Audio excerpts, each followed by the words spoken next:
Sir Romy? Good morning po. Morning, sir. Good morning po. Hello po. Hello, ma'am. Parating kayo sa amin. Hello, ma'am. Good morning po. Sir Mike. Hello, sir. Hello, good morning. Opo. Ibihan. Welcome po sa Grafting. Natuloy din po. Opo, sir. Pinakape na ako eh. Sabi ko, sige, thank you. Opo, opo.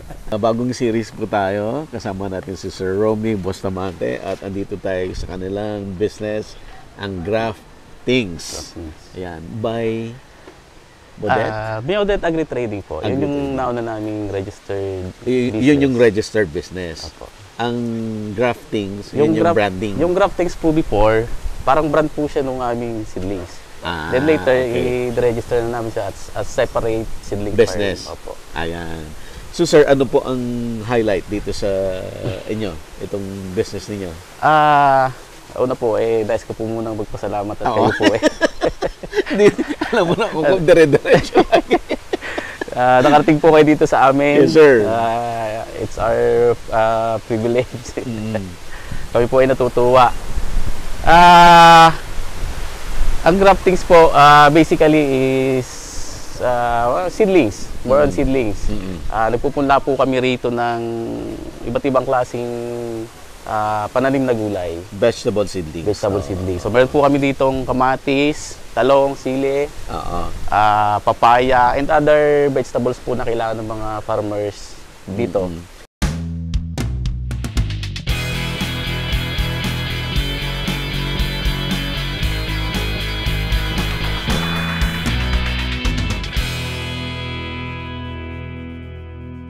Available na po ang agribusiness merch sa Shopee. Ang link nasa description box.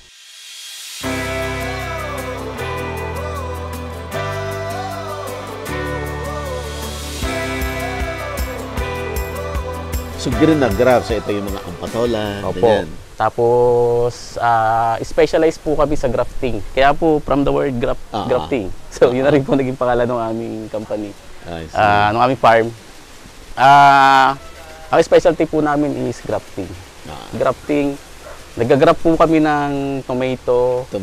And talong. So, tawag namin kamlong. Yun. Then, yun pong ampatola. Ampalaya and patola. Yung kamlong, kamatis and talong. ano ang root stock Ang root stock po, talong. Talong. Since ang kamatis po Magiging ay... kamatis siya. Ang bunga. Kamatis po ang sayon.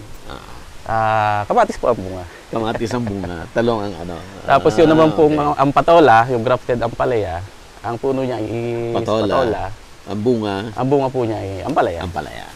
So basically kaya po ginagawa yung ganoon. Since yung breeding po ng mga companies, kumbaga medyo matagal pagdating po sa wala ba magbi-breed po ng mga binhi na matibay po sa mga soil-borne diseases. Pinakang shortcut po doon is grafting rather than intayin mo lumabas yung breeds na matibay po sa mga soil-borne diseases. Matagal. So, mag-graft ka na lang. Mag-graft na lang. Sir, sino naka-invento naman ng grafting? Kasi, di ba, may kasabihan, hindi mo mumunga ng ganyan.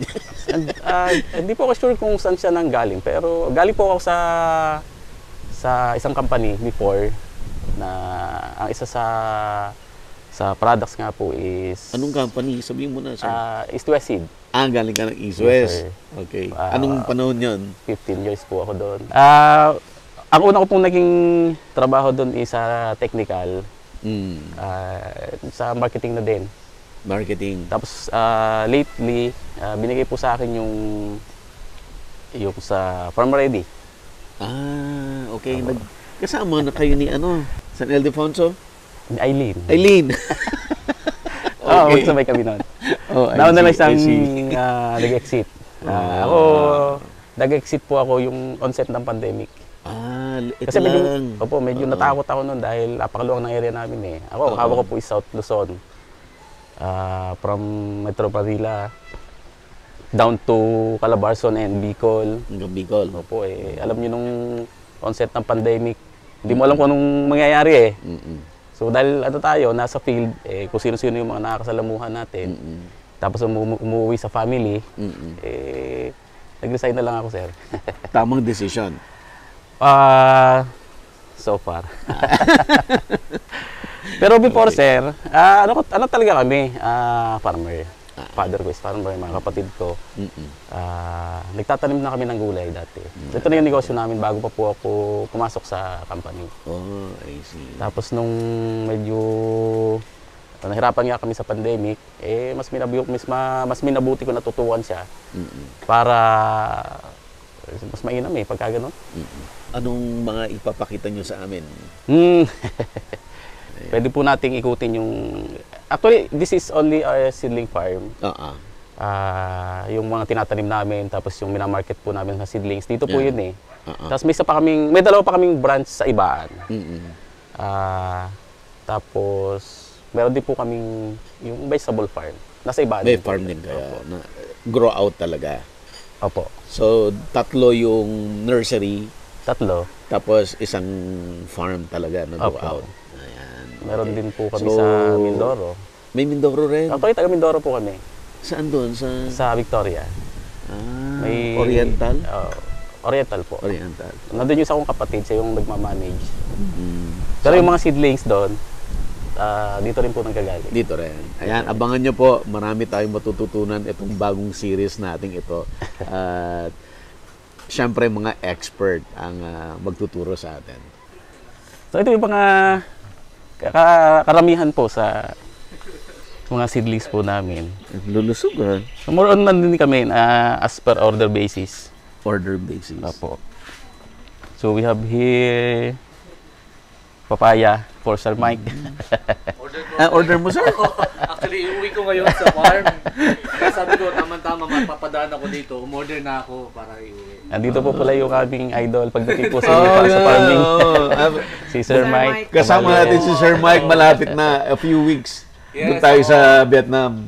Yeah, ang kinukwento ko nga sa Dalat, meron kasi malaki ding seedling grower doon. Tapos grafted tomato rin. So, ayun kasi dito wala pa tayong grafted. Tomato on tomato. Wala pa po. Actually, yun po yung aming yung aming project. May nag-start na kaming mag-try muna ng mga local variety na matibay po sa soil-borne diseases, sa bacterial wilt. Pero sa ngayon kasi talong pa lang yan ginagamit namin. Kasi yun po yung tested. Tomato on tomato, sir? Actually sa Vietnam, yun yung pinuntahan namin noon na nagpo-produce sila ng milyong-milyong seedling na tomato on tomato. Kasi sa kanila naman ang tomato outdoor pang outdoor. Pero malaki din ang epekto ng bacterial wilt sa kanila. So, sabi ko maybe next time bisitahin natin yung seedling producer doon. Dapat pala sir sumali ako. Oo. Ito ko lang ngayon tayo. Fast tayo magpili. Sabi ko, total nandito na rin lang naman ako. Order na ako ng mga seedling, pantanim lang namin sa bukid. Okay. So lahat to, sa'yo to, sir? Oo, itatanim ko sa farm. O pangkain namin, no? So meron tayong sile, yan. Ito po yung grafted na Ayun, ampalaya. grafted na palaya. May talong. Patola ang rootstock yan, ano? Patola po. Patola po sir. Patola yan. Sayang nandito na rin lang. Sabi ko, bumili na ako ng pantanim. May repolyo din. Pan to table namin doon.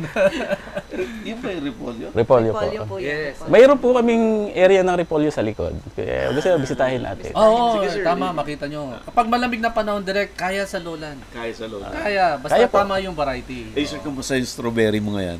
Ako nandun pa rin, pinaparami namin. So ngayon yung trial season. Maraming bunga ngayon. Dumadami na. Kasi yung panahon malamig Oo. Oo, dumadami na. So, yun. Total tagulan sa amin ngayon. So, tama-tama lang magtanim ng papaya. Bauna na rin ako direct at ako alis ka na, sir? pa. Umorder lang talaga ako. Yung aking beef. Thank you sir.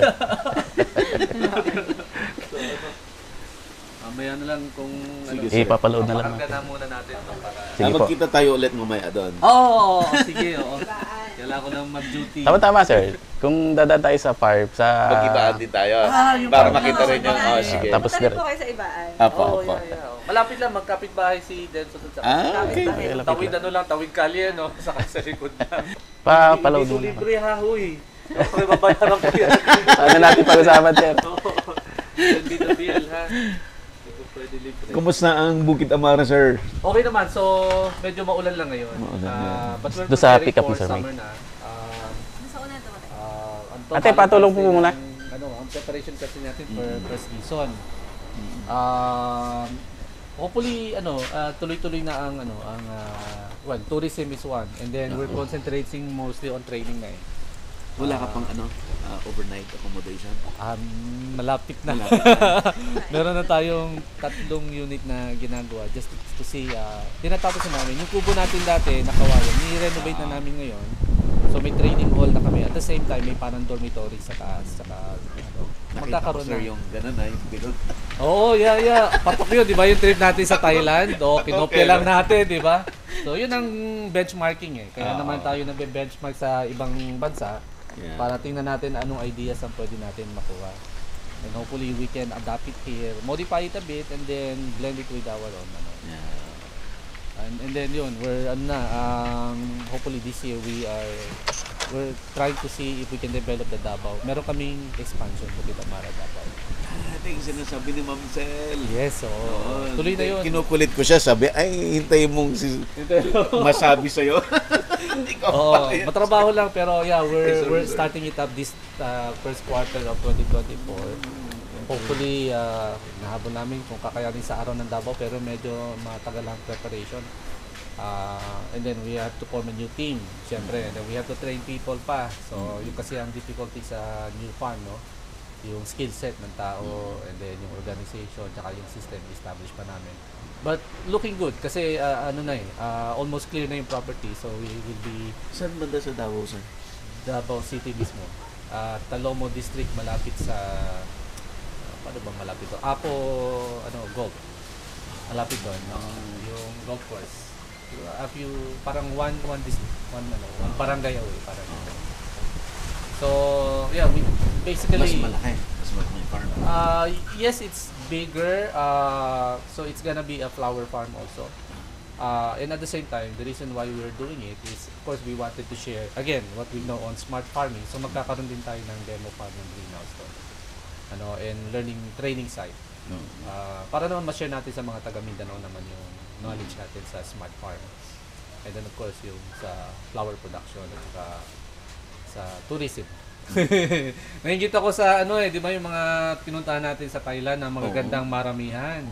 So na-imagine namin parang ganun din sa Davao, parang flower park.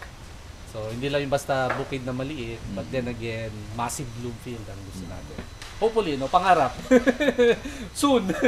Malapit na yan, sir. Sana, oo. Okay. Sige, sir. Sige ha. Thank you, Sir Mike. Romy, Ingat po. Bill. Mag-usapan. Sige, sir. Thank you, sir. Thank you po. Ingat po. Nagugulat kami pag dumarating si Sir Mike. Bigla-bigla na lang. Bigla ba dumating si sir? Dati po kasi dumaan siya sa ibaan.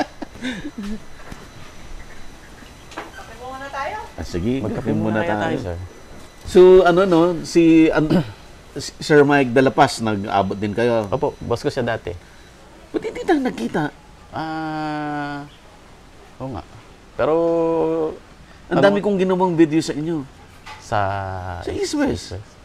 Nung araw pa, Sa yung South. mga Dito po Farmer Hero, akong gumawa ng mga yan eh.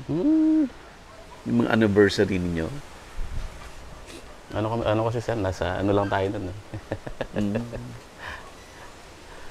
Pero nag-ano kami na Ay baka sir, Cavite. nung nasa ano na ako. Cavite. Kay Mangusilito. Mangusilito, oo. Ano sir, nasa farm ready na ako nun. Farm ready ka na Opo. nun. Ay kasi kita hindi ganun nakita. ka-active ang farm ready pagdating po sa sa marketing that time. Tapos separate na siya ng seeds. Oo. Umiwalay siya. Opo. Ang dami kong napuntahan sa inyo eh. Hanggang Benguet. Pero nung nag-resign ako at itinuloy ko yung farming, kinuha nila akong farmer hero. Naging farmer hero ka. Ay, Opo. malakas kang bumili ng Last year. seeds. And then saka yung syempre, katulong din nila ako eh. Oo. Maliit lang to. Actually, sir, kaya lang kami nakapag-put up na ganito. Medyo maluwang kasi yung taniman namin. Kaysa ako bili ng seedlings, magpunla na lang kami. Kasi doon ako marunong ako noon eh. Marunong ako mag-wrap, marunong ako magpunla. Galing ako nung Si Marlo Bibat na kilala mo? familiar sa akin, pero hindi kami nag-meet. Oo. Kasi Galing East West din North siya. siya. Oo. Ang laki North na ng siya eh. nursery rin niya. Oo nga Dalawang eh. branch na rin siya. Tsaka nakakatuwa yung story nila. Halos parehas kami. Tatay ko, karpintero. Ako, panganay din siya. Okay. Paiyakin natin. Tigain natin si sir. Okay. Nakakatuwa pa doon rin yung, ano niya, eh, yung story. Kung paano siya nag-umpisa. Napanood mo ba yan? Yung video Opo, niya sa... salut ko yun. Kung paano siya nag-umpisa. Tapos paano niya tinulungan tatay niya. Sayang lang, hindi niya nabot si tatay eh. Dito siya nag-Christmas sa New Year. Asan siya ngayon? Bumalik na po ng Mindoro. Ah, Kasama yung mother ko. pupunta tayo Mindoro, di ba? Pupunta kami Mindoro. Kailan po? Kailan tayo pupunta? Kina-coordinate niya. Itong January. January ba? So, oo. Meron kami doon Kalamansi area. Punta. Sige, set natin. I-set natin. Tapos andun yung kapatid ko. Ayun. Pwede namang umuwi ako doon pagka. Sige, sumama kami. Saka doon yung mga nabili namin na property, lupa. Muron lupa. Kape muna Sige po tayo. Sige po. Asawa mo sa Ay, oo nga po pala. Hindi may introduce. Actually, siya po ang may-ari ng Graphics.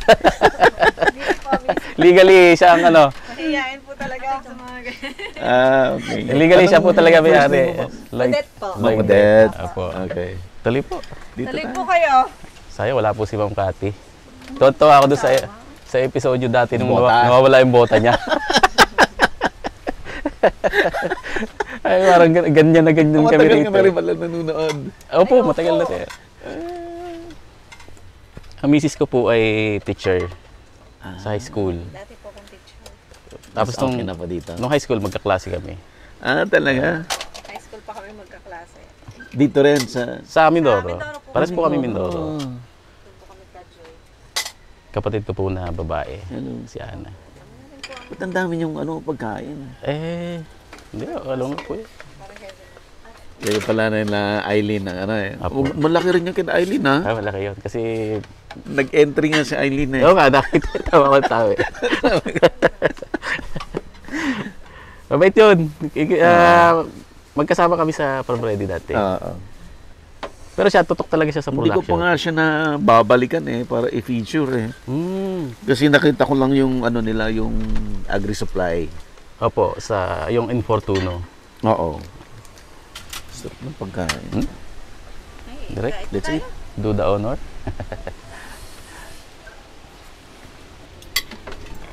Yung kape ko pala, tiga.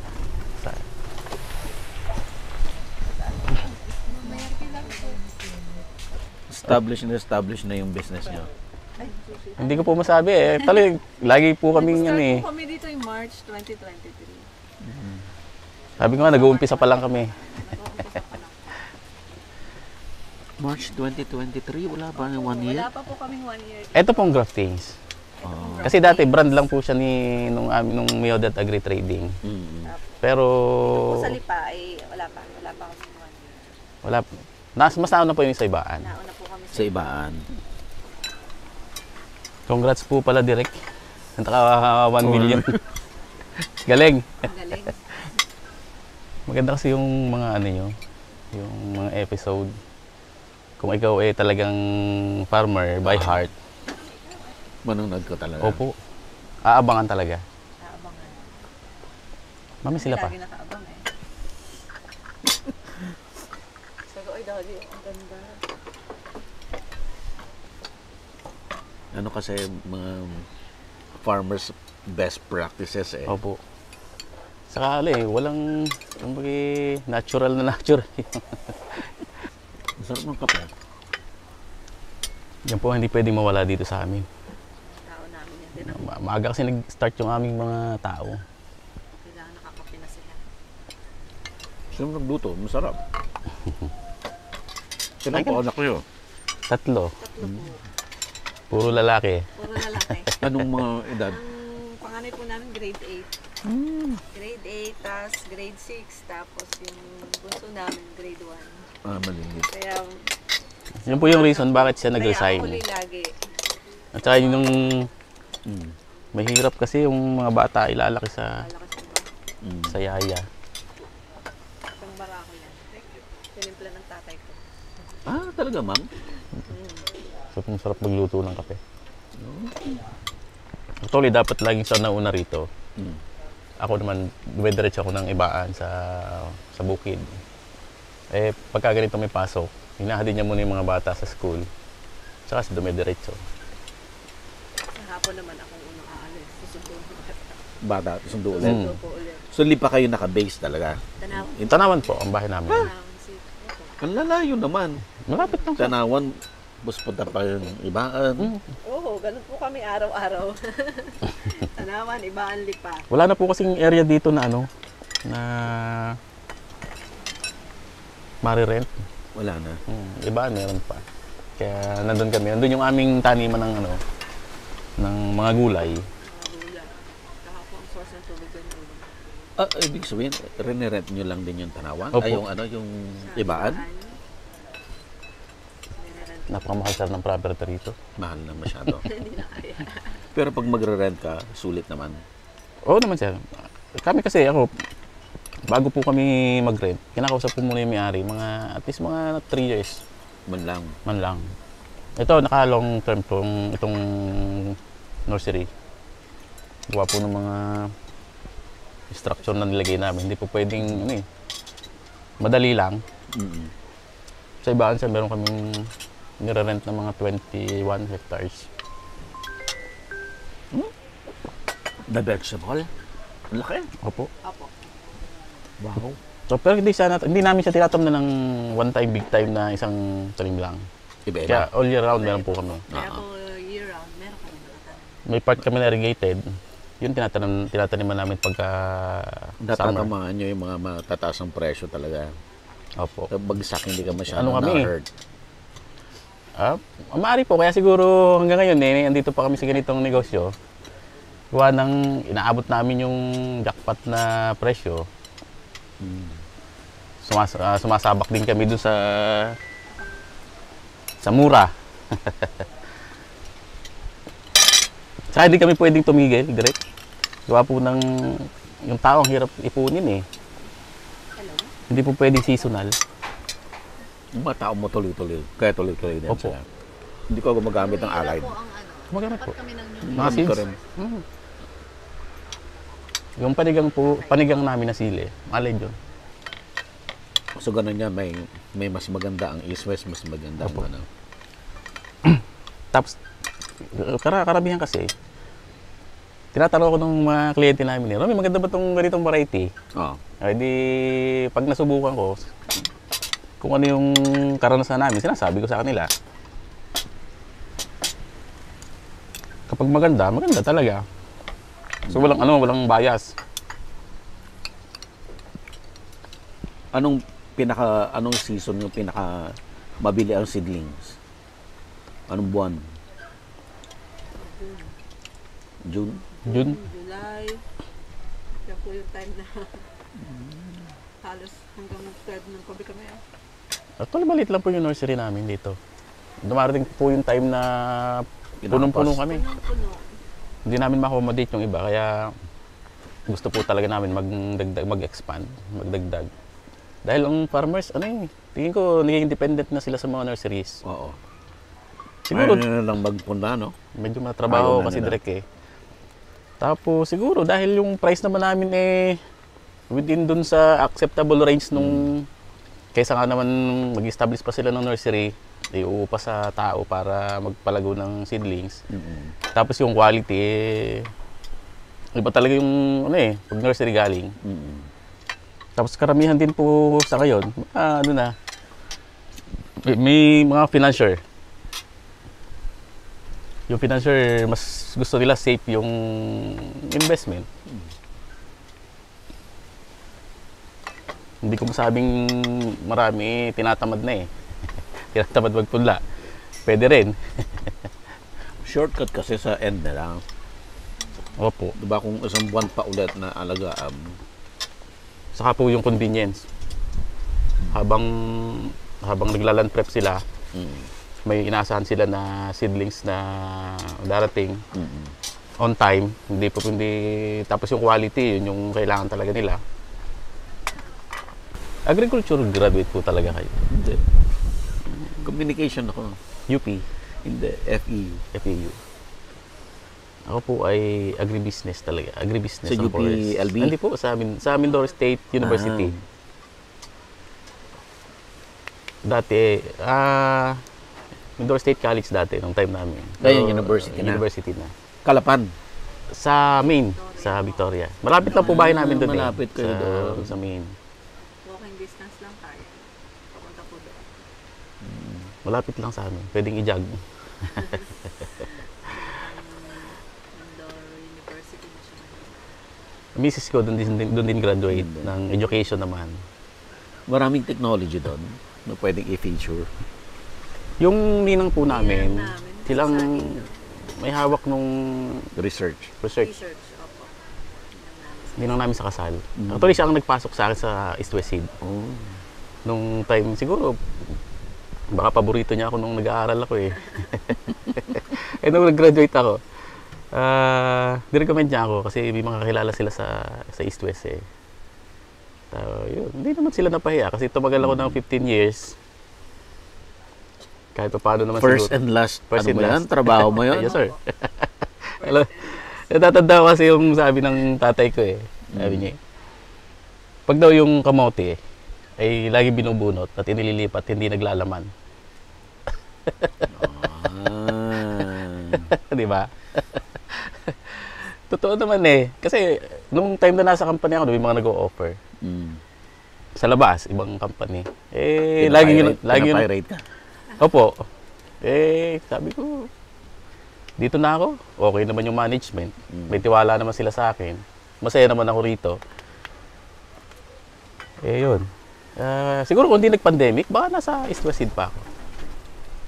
Maganda naman eh. Maganda naman po ang maayos ang company. Yung tumatama kami sa magandang presyo, tumatama sa mura. Diretso lang. Oo. Yung nabalita sir na ang sili ay 1,000 pesos per kilo. Tinama mo yun. Meron kami nun. Gano'ng kadami yung harvest mo nun? Tons din sir. Minsan day 2 tons. Oo. Jackpot! Doon kami Nakabili kami ng kumbaga doon kami kumita ng medyo maganda. Pero hindi na naulit yan. Naulit pa rin sir. Pero hindi na ganun kasi nasaktuhan yung volume namin. Natago mo ba yung ating nasa bahay, nakalimutan ko. Ilang milyon ang kinita mo doon. Billion sir, malaki. Milyon. Hindi ko alam kung saan dadalhin eh. Kami nagtatalim lang naman kasi naging ano po yan. Yung mga kapatid ko, ako paano eh. 4 kami lalaki, isa yung babae.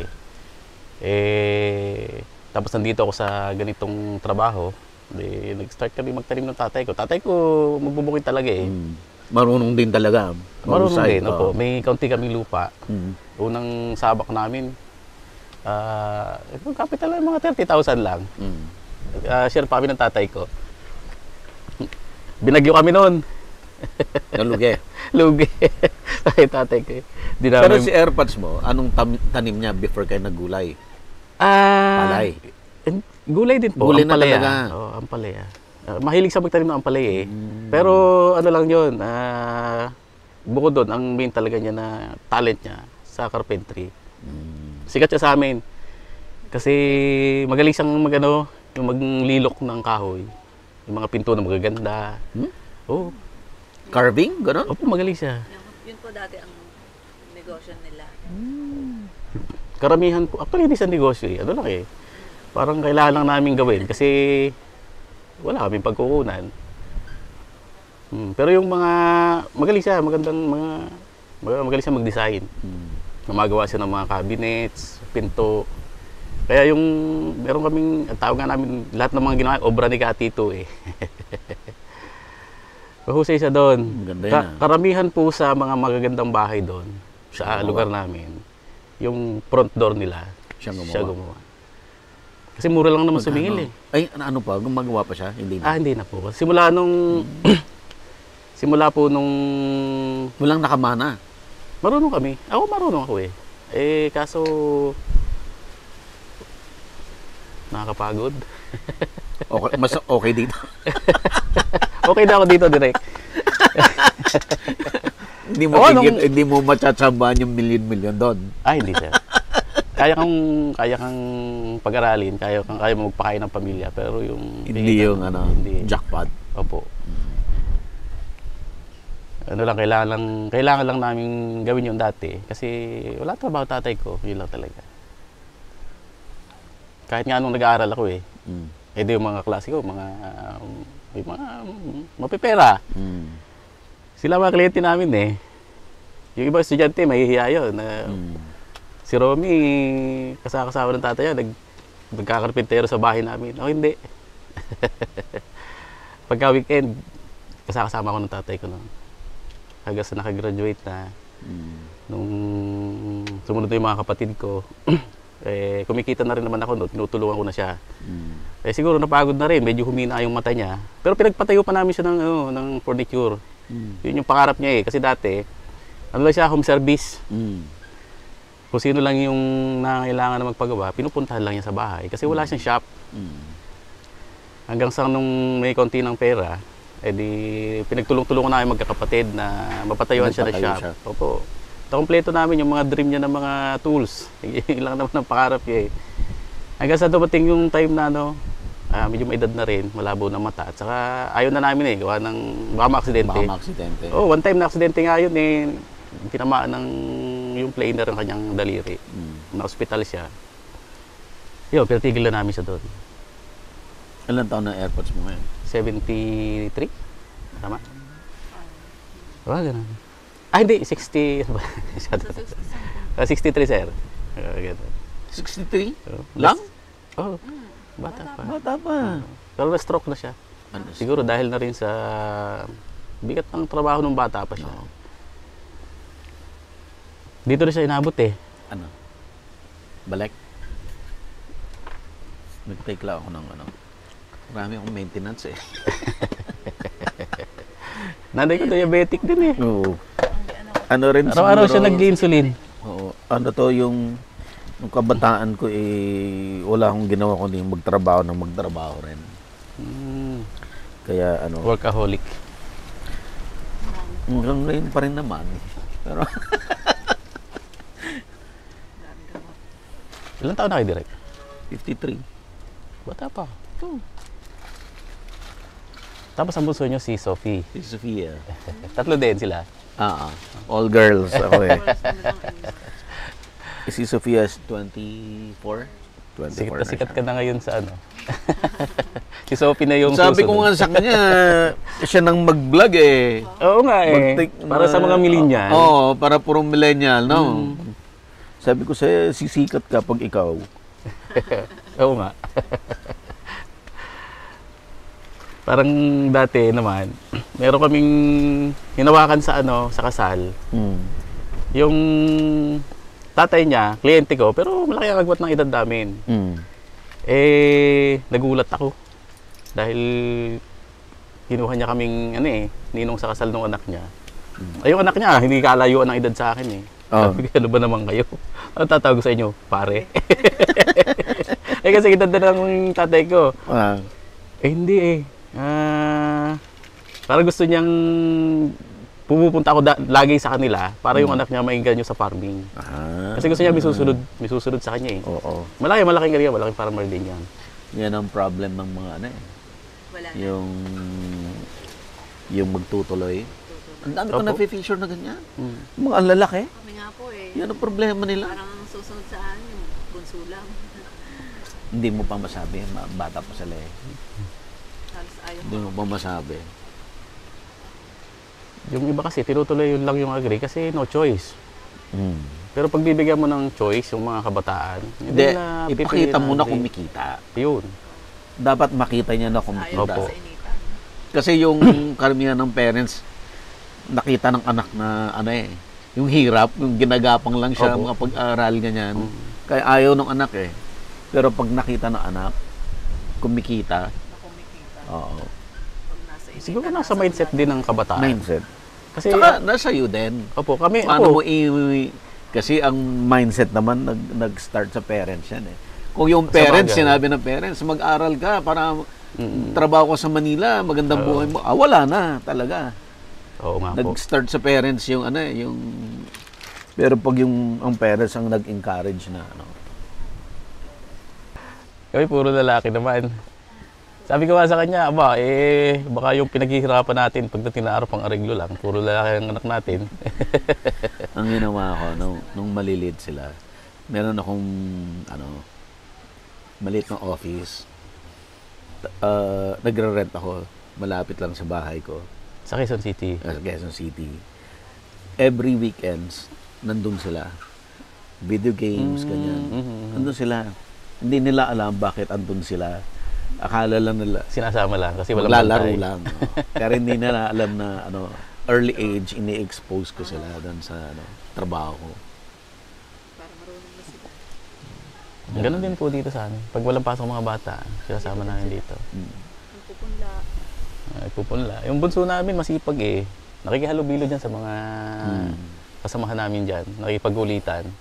Kung ano ginagawa nung mga nanditong tao, nakikialam. Hindi namin sinasaway. Magkamali ka, okay lang. At least matuto. Hindi niya mamamalayan. Kaysa yung sabi mo, ito kunin mo, ganito. Oo. Hindi mo. Totoo yun. At hilig din niya pati. Dahil panganay ko nung magka-college, anong kukunin mo? Sabi niya, multimedia arts. Tukuntuwa ako. Tukuntuwa ako. Ito si Sophia, Fine Arts. Graduate na si Sophia. Graduate na. Nung pag-graduate na siya, sabi niya sa akin, huwag mo akong igagaya sa mga ate ko, ha? Na, nagtatrabaho sa'yo, ha? Nagtatrabaho ko sa labas. Sige ako. Tapos pag-graduate na, biglang, kailan ako mag-umpisa? Sila yung nasa likod ng yung mga editing. Si Sophia more on yung nag-i-screen ng ipi-feature. Okay. So kaya siya yung nakaka-chat namin. Kukwento kami ni Sir Mike. Kilala mo ba si Direk Buddy? Sabi, kilala ko sir, pero baka hindi niya ako kilala. Pero kilala ko siya. Gusto mo, pupuntahin ko sa dito. Sabi ko, nakakahiya naman. Gawa ng nakikita ko yung mga pinipicture niya, mga big time. Kami, nakakaya. Hindi, okay lang yun. Sabi niya, ayos yun, matutuwa yun kasi linya eh. Kayo, pahala po kayo. Okay, let's go. Tour muna tayo. Sige sir. Sige, sir. Thank you sa masarap na breakfast. Pasensya na po kayo. Jesus, grabe naman. Available na po ang Agribusiness merch sa Shopee. Ang link nasa description box. Agribusiness, how it works. Instruct, inspire, succeed.